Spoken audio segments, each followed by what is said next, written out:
Hi hello ನಮಸ್ಕಾರ. ಇವತ್ತು ಒಂದು ಮೂವಿ ರಿವ್ಯೂ ಮಾಡ್ತಾಯಿದ್ದೀನಿ.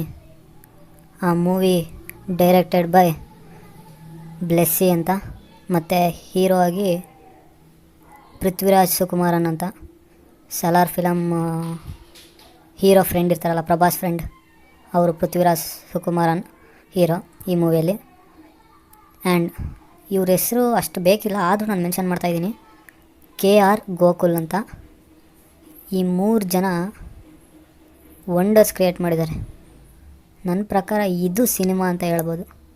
ಅದು ಯಾವ ಸಿನಿಮಾ ಏನಪ್ಪ ಅಂತ ಅಂದರೆ, ಫಿಲಮ್ ನೇಮ್ ಬಂದುಬಿಟ್ಟು ದ ಗೋಟ್ ಲೈಫ್ ಅಂತ, ಆಡು ಜೀವಿತಮ್ ಅಂತ. ಈ ಮೂವಿ ರಿವ್ಯೂ ಮಾಡೋದಕ್ಕಿಂತ ಮುಂಚೆ ಯಾರ್ಯಾರು ಹೊಸ್ದಾಗಿ ನೋಡ್ತಾ ಇದ್ದೀರಾ, ಪ್ಲೀಸ್ ಸಬ್ಸ್ಕ್ರೈಬ್ ಮಾಡಿ, ಲೈಕ್ ಮಾಡಿ. ನೀವು ಮಾಡೋ ಲೈಕು ಸಬ್ಸ್ಕ್ರೈಬಿಂದ ಇನ್ನೊಂದು 10 ಜನಕ್ಕೆ ರೀಚ್ ಆಗುತ್ತೆ. ಈಗ ಮೂವಿ ರಿವ್ಯೂ ಮಾಡೋಣ. ಮೂವಿ ಸ್ಟೋರಿ ಬಂದುಬಿಟ್ಟು, ನಮ್ಮ ಹೀರೋ ದುಬೈಗೆ ಹೋಗಿ ಶ್ರೀಮಂತನಾಗಿ, ಹಂಗಂತ ಅಂದ್ಬಿಟ್ಟು ಶ್ರೀಮಂತ ಫುಲ್ಲು ಸಾವ್ಕಾರ ಆಗಬೇಕು ಅನ್ನೋದೇನಿರಲ್ಲ, ಲೈಫಲ್ಲಿ ಸೆಟ್ಲ್ ಆಗಬೇಕು ಅನ್ನೋದೊಂದು ಆಸೆ ಇರುತ್ತೆ.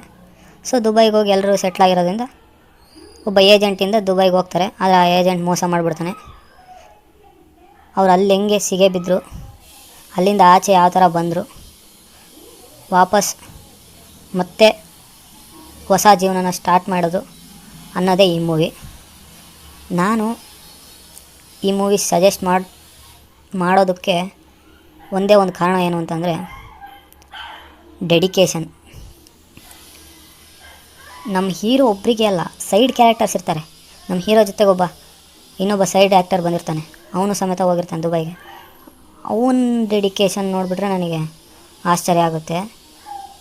ನಮ್ಮ ಹೀರೋಕಿನ್ನ ಅವನ ಡೆಡಿಕೇಶನ್ ಇನ್ನೂ ಚೆನ್ನಾಗಿದೆ.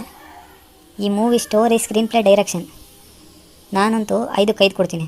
ಸಿನಿಮಾ ಥರ ನೋಡಿದ್ರೆ. ಯಾಕೆ ಹೇಳ್ತಿದ್ದೀನಿ ಅಂತಂದರೆ, ನೀವು ಕೆಲವರು ಸ್ಲೋ ಆಗುತ್ತೆ ಮೂವಿ, ಯಾವುದು ಕಾಮಿಡಿ ಇಲ್ಲಾಂದರೆ, ಸಾಂಗ್ಸ್ ಇಲ್ಲಾಂದರೆ, ಫೈಟ್ಸ್ ಇಲ್ಲಾಂದರೆ, ಇವು 3 ಇರೋಲ್ಲ ಈ ಮೂವಿಯಲ್ಲಿ.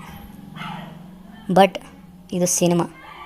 ನಾನು ಈ ಸಿನಿಮಾ ನನಗೆ ಯಾವುದಾದ್ರೂ ಒಂದು ಅವಾರ್ಡ್ ಕೊಡೋ ಅರ್ಹತೆ ಇದ್ದಿದ್ದರೆ ನಾನು ಪಕ್ಕ ನ್ಯಾಷನಲ್ ಅವಾರ್ಡ್ ಕೊಡ್ತಿದ್ದೆ. ಅಂಥ ಬ್ರಿಲಿಯಂಟ್ ಮೂವಿ. ಭಾಳ ಡೆಡಿಕೇಶನ್ ಇಟ್ಟು ಹೀರೋ ಮತ್ತು ಸಪೋರ್ಟಿಂಗ್ ಕ್ಯಾರೆಕ್ಟರ್ಸ್ ತುಂಬ ಚೆನ್ನಾಗಿ ಮಾಡಿದ್ದಾರೆ. ಈ ಮೂವಿ 1 ಟೈಮ್ ವಾಚಬಲ್ಲು. ಯಾವಾಗಾದರೂ ಟೈಮ್ ಇದ್ದಾಗ ನೋಡಿ.